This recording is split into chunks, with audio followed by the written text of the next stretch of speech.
श्री राम अयोध्या के राजा दशरथ के ज्येष्ठ पुत्र थे और माता सीता उनकी धर्मपत्नी थी। राम बहुत ही साहसी, बुद्धिमान और आज्ञाकारी और सीता बहुत ही सुंदर, उदार और पुण्यात्मा थी। माता सीता की मुलाकात श्री राम से उनके स्वयंवर में हुई, जो सीता माता के पिता मिथिला के राजा जनक द्वारा संयोजित किया गया था। यह स्वयंवर माता सीता के लिए अच्छे वर की खोज में आयोजित किया गया था। उस आयोजन में कई राज्यों के राजकुमारों और राजाओं को आमंत्रित किया गया था। शर्त यह थी कि जो कोई भी शिव धनुष को उठाकर धनुष के तार को खींच सकेगा, उसी का विवाह सीता से होगा। सभी राजाओं ने कोशिश किया, परंतु वे धनुष को हिला भी ना सके। जब श्री राम की बारी आई तो श्री राम ने एक ही हाथ से धनुष उठा लिया और जैसे ही उसके तार को खींचने की कोशिश की, वह धनुष 2 टुकड़ों में टूट गया। इस प्रकार श्री राम और सीता का मिलन, विवाह हुआ। अयोध्या के राजा दशरथ के 3 पत्नियां और 4 पुत्र थे। राम सभी भाइयों में बड़े थे और उनकी माता का नाम कौशल्या था। भरत राजा दशरथ के दूसरी और प्रिय पत्नी कैकेयी के पुत्र थे। दूसरे 2 भाई थे, लक्ष्मण और शत्रुघ्न, जिनकी माता का नाम था सुमित्रा। जब राम को एक तरफ राज तिलक करने की तैयारी हो रही थी, तभी उसकी सौतेली माँ कैकेयी अपने पुत्र भरत को अयोध्या का राजा बनाने का षड्यंत्र रच रही थी। यह षड्यंत्र बूढ़ी मंथरा के द्वारा किया गया था। रानी कैकेयी ने एक बार राजा दशरथ की जीवन की रक्षा की थी। तब राजा दशरथ ने उन्हें कुछ भी मांगने के लिए पूछा था, पर कैकेयी ने कहा, समय आने पर मैं मांग लूंगी। उसी वचन के बल पर कैकेयी ने राजा दशरथ से पुत्र भरत के लिए अयोध्या का सिंहासन और राम के लिए 14 वर्ष का वनवास मांगा। श्री राम तो आज्ञाकारी थे, इसलिए उन्होंने अपने सौतेली माँ कैकेयी की बातों को आशीर्वाद माना और माता सीता और प्रिय भाई लक्ष्मण के साथ 14 वर्ष का वनवास व्यतीत करने के लिए राज्य छोड़कर चले गए। इस असीम दुख को राजा दशरथ सह नहीं पाए और उनकी मृत्यु हो गई।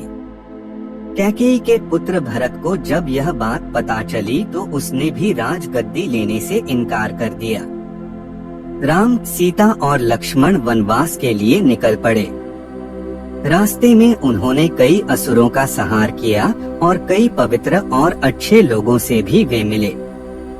वे वन चित्रकूट में एक कुटिया बनाकर रहने लगे।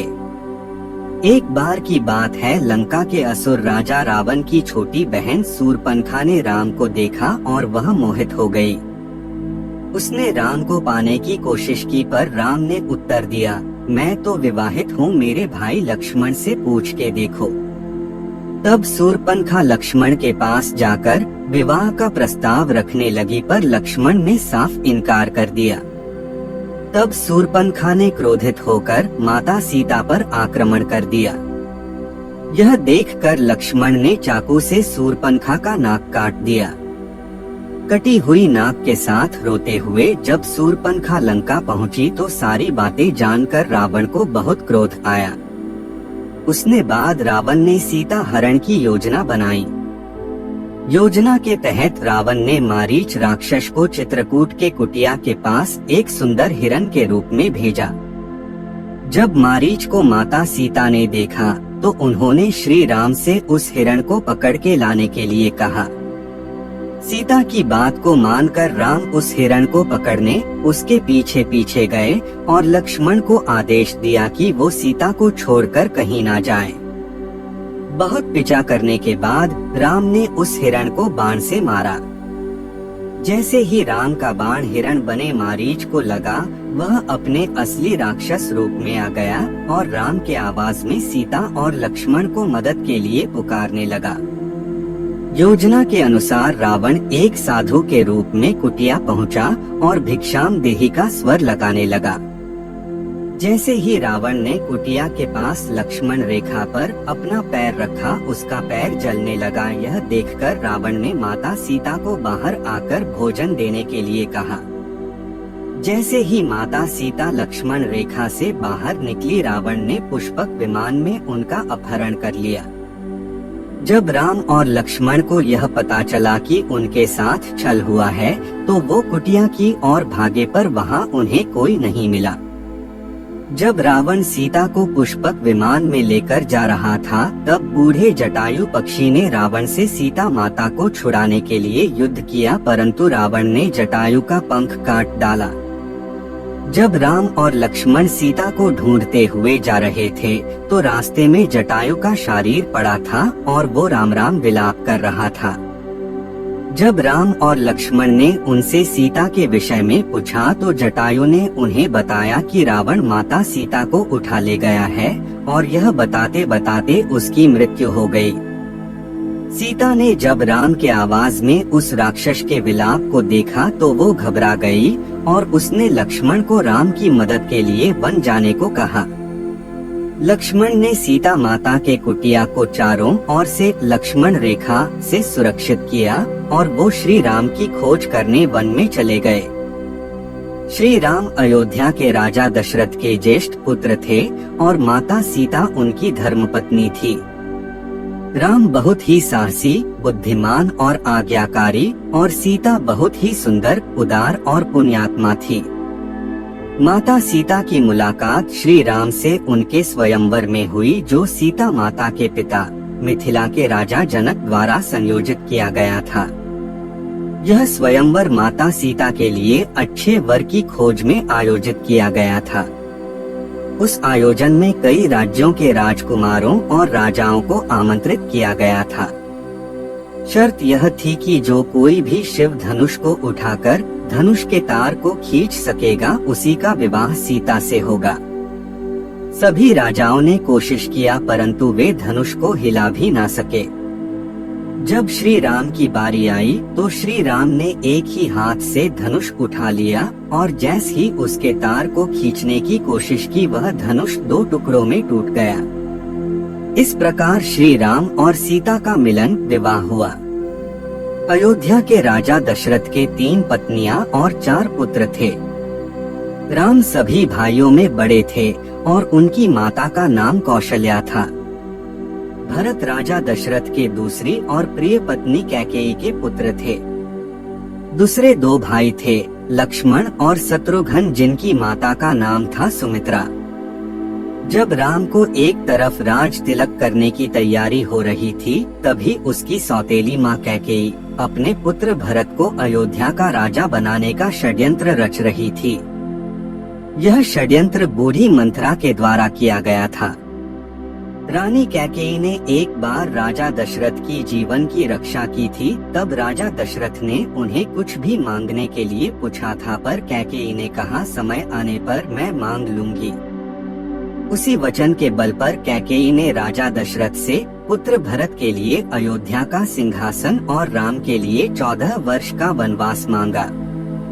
श्री राम तो आज्ञाकारी थे, इसलिए उन्होंने अपने सौतेली माँ कैकेयी की बातों को आशीर्वाद माना और माता सीता और प्रिय भाई लक्ष्मण के साथ 14 वर्ष का वनवास व्यतीत करने के लिए राज्य छोड़कर चले गए। इस असीम दुख को राजा दशरथ सह नहीं पाए और उनकी मृत्यु हो गई। कैकेयी के पुत्र भरत को जब यह बात पता चली, तो उसने भी राजगद्दी लेने से इनकार कर दिया। राम, सीता और लक्ष्मण वनवास के लिए निकल पड़े। रास्ते में उन्होंने कई असुरों का संहार किया और कई पवित्र और अच्छे लोगों से भी वे मिले। वे वन चित्रकूट में एक कुटिया बनाकर रहने लगे। एक बार की बात है, लंका के असुर राजा रावण की छोटी बहन शूर्पणखा ने राम को देखा और वह मोहित हो गई। उसने राम को पाने की कोशिश की, पर राम ने उत्तर दिया, मैं तो विवाहित हूँ, मेरे भाई लक्ष्मण से पूछ के देखो। तब शूर्पणखा लक्ष्मण के पास जाकर विवाह का प्रस्ताव रखने लगी, पर लक्ष्मण ने साफ इनकार कर दिया।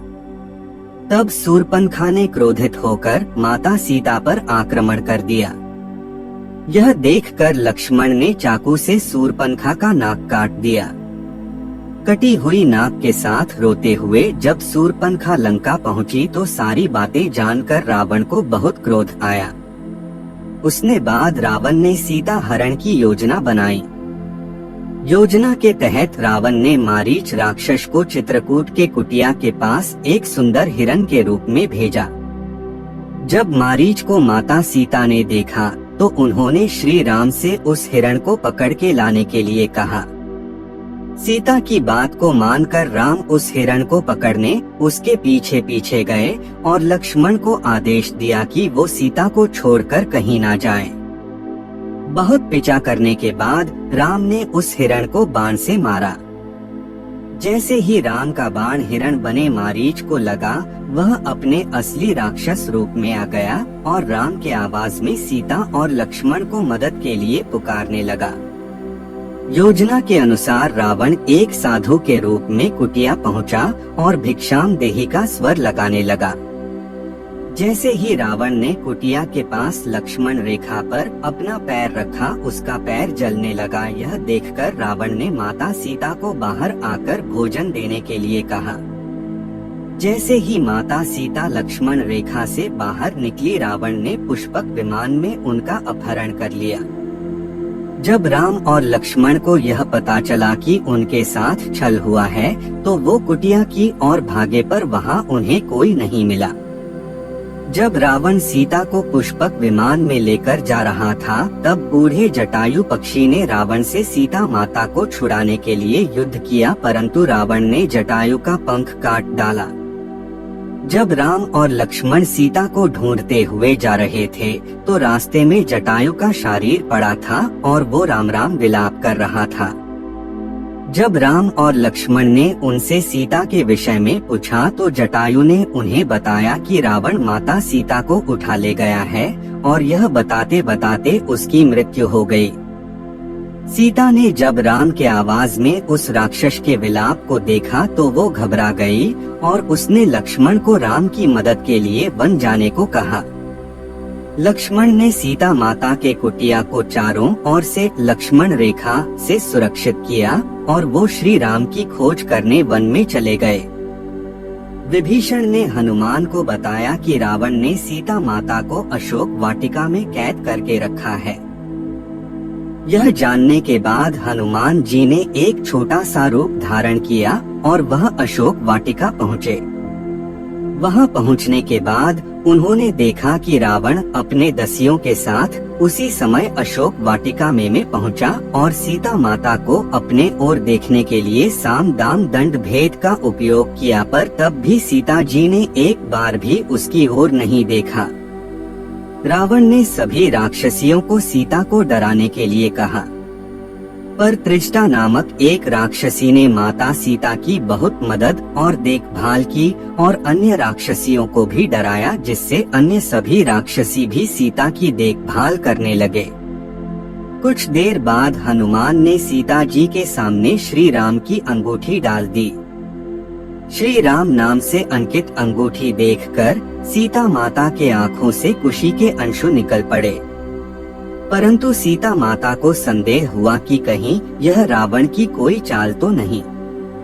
तब सीता माता ने पुकारा कि कौन है जो यह अंगूठी लेकर आया है। उसके बाद हनुमान जी प्रकट हुए, पर हनुमान जी को देखकर भी सीता माता को विश्वास नहीं हुआ। सके बाद हनुमान जी ने मधुर वचनों के साथ रामचंद्र के गुणों का वर्णन किया और बताया कि वो श्री राम जी के दूत हैं। सीता ने व्याकुलता से श्री राम जी का हाल चाल पूछा। हनुमान जी ने उत्तर दिया, हे माते, श्री राम जी ठीक हैं और वे आपको बहुत याद करते हैं। वे बहुत जल्द ही आपको लेने आएंगे और मैं शीघ्र ही आपका संदेश श्री राम जी के पास पहुंचा दूंगा।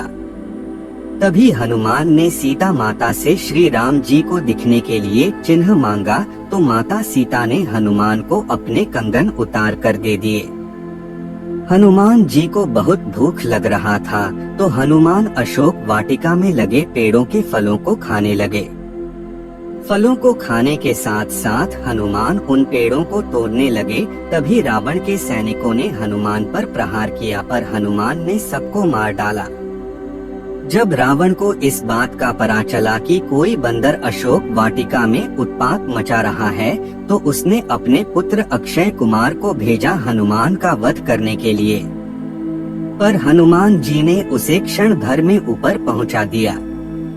कुछ देर बाद जब अपने पुत्र की मृत्यु का पता चला, वह बहुत ज्यादा क्रोधित हुआ। उसके बाद रावण ने अपने ज्येष्ठ पुत्र मेघनाद को भेजा। हनुमान के साथ मेघनाद का बहुत ज्यादा युद्ध हुआ, पर कुछ न कर पाने के बाद मेघनाद ने ब्रह्मास्त्र चला दिया। ब्रह्मास्त्र का सम्मान करते हुए हनुमान स्वयं बंधक बन गए। हनुमान को रावण की सभा में लाया गया। रावण हनुमान को देखकर हंसा और फिर क्रोधित होकर उसने प्रश्न किया, रे वानर, तूने किस कारण अशोक वाटिका को तहस-नहस कर दिया? तूने किस कारण से मेरे सैनिकों और पुत्र का वध कर दिया? क्या तुझे अपने प्राण जाने का डर नहीं है? यह सुनकर हनुमान ने कहा, हे रावण, जिसने महान शिव धनुष को पल भर में तोड़ डाला, जिसने खर, दूषण, त्रिशिरा और बाली को मार गिराया, जिसकी प्रिय पत्नी का तुमने अपहरण किया, मैं उन्हीं का दूत हूँ। मुझे भूख लग रहा था, इसलिए मैंने फल खाए और तुम्हारे राक्षसों ने मुझे खाने नहीं दिया, इसलिए मैंने उन्हें मार डाला। अभी भी समय है, सीता माता को श्री राम को सौंप दो और क्षमा मांग लो। रावण हनुमान की बात सुनकर हंसने लगा और बोला, रे दुष्ट, तेरी मृत्यु तेरे सिर पर है। ऐसा कहकर रावण ने अपने मंत्रियों को हनुमान को मार डालने का आदेश दिया। यह सुनकर सभी मंत्री हनुमान को मारने दौड़े।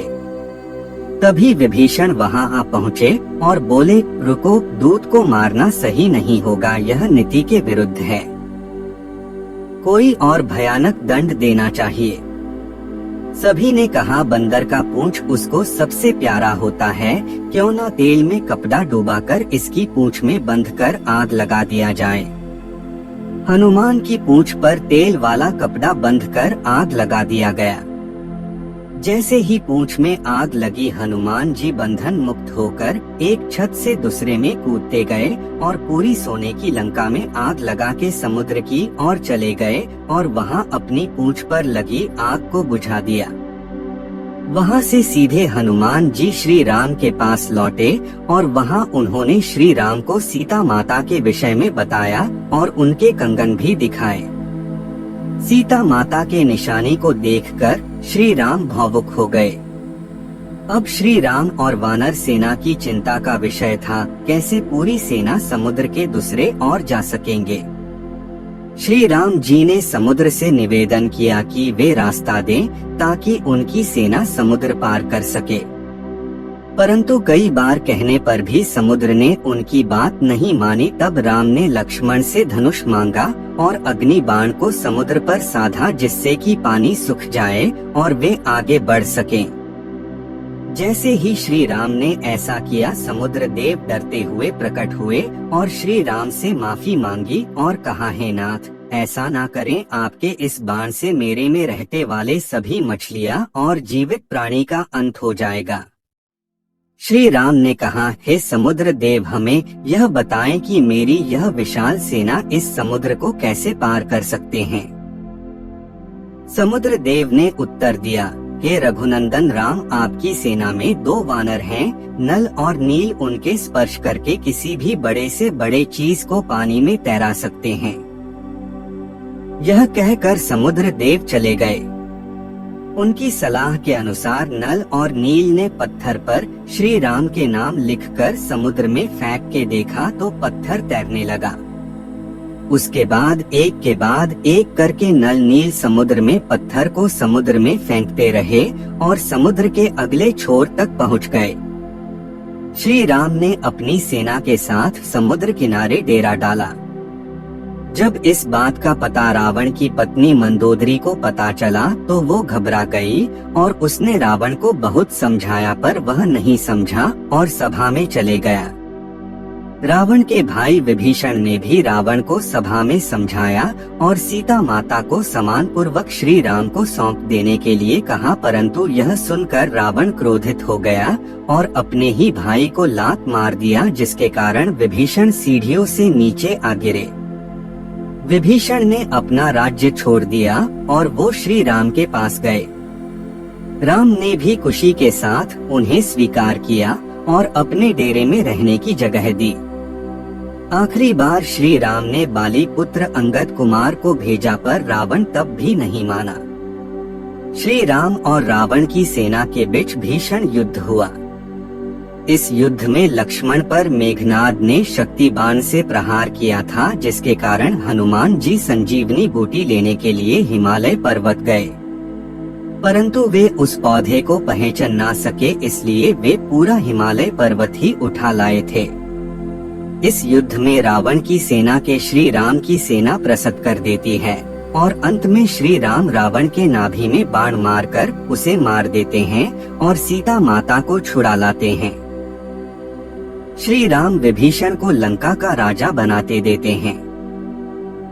श्री राम माता सीता और भाई लक्ष्मण के साथ अपने राज्य 14 वर्ष के वनवास से लौटते हैं।